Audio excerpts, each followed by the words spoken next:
আসসালামু আলাইকুম, কেমন আছেন সবাই? আমি আজ খুব সহজ একটি রান্না শেয়ার করব। আর এই রান্নাটা অনেকের কাছে খুব পরিচিত, আবার অনেকেই হয়তো বা এইভাবে রান্না করে থাকেন না। তো নারিকেল চিংড়ি এটা আমার খুব প্রিয় এবং আমার পরিবারের খুব প্রিয়। তো আমি আজ নারিকেল চিংড়ি রান্না করে ফেললাম। আর এটা রান্না করতে আসলে খুব অল্প সময় লাগে, অনেক বেশি সময় লাগে না, একদম অল্প সময় এই রান্নাটা হয়ে যায়। আর এই রান্নাটা কিন্তু অসাধারণ একটা রান্না। এটা আমার অনেক প্রিয় একটি খাবার, নারিকেল চিংড়ি।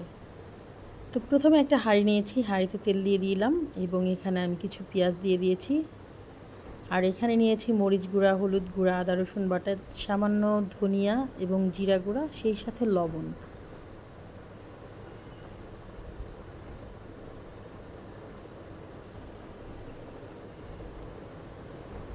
খুব ভালোভাবে পেঁয়াজটাকে ভেজে নিব।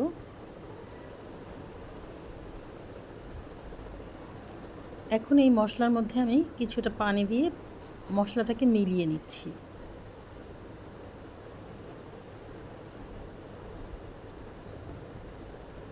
এটাকে 5 মিনিট ভিজিয়ে রাখবো।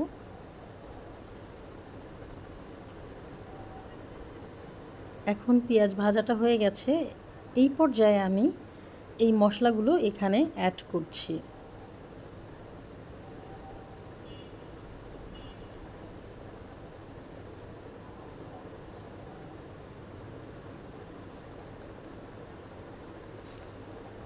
একটু ভালোভাবে কষিয়ে নিচ্ছি। এখন এখানে আমি কিছু চিংড়ি মাছ অ্যাড করলাম। এখানে 200 গ্রামের মতো, এখানে 400 গ্রামের মতো চিংড়ি মাছ রয়েছে।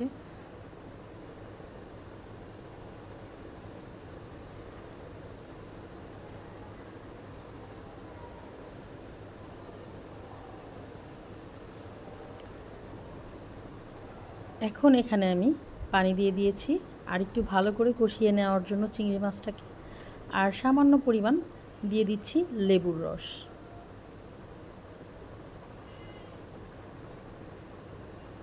লেবুর রসটাতে যে ফ্লেভারটা হয়, এই ফ্লেভারটা এখানে অনেক ভালো লাগে, এই ফ্লেভারটা নারিকেলের সাথে।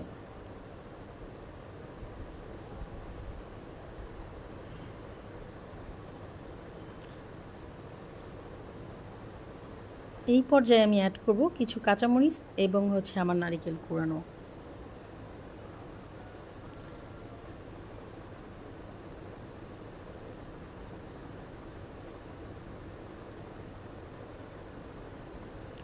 নারিকেলটা আসলে খুব অল্প সময়ের রান্না, নারিকেলটা অনেক সময় নিয়ে কুক করতে হয় না।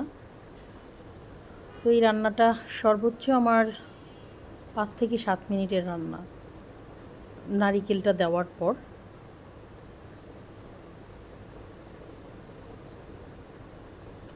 তো আশা করছি যারা আমার এই রেসিপিটি রান্না করতে চান তারা চাইলে ট্রাই করতে পারেন। আর যারা আমার নিয়মিত ব্লগ দেখেন তাদেরকে অসংখ্য ধন্যবাদ জানাচ্ছি।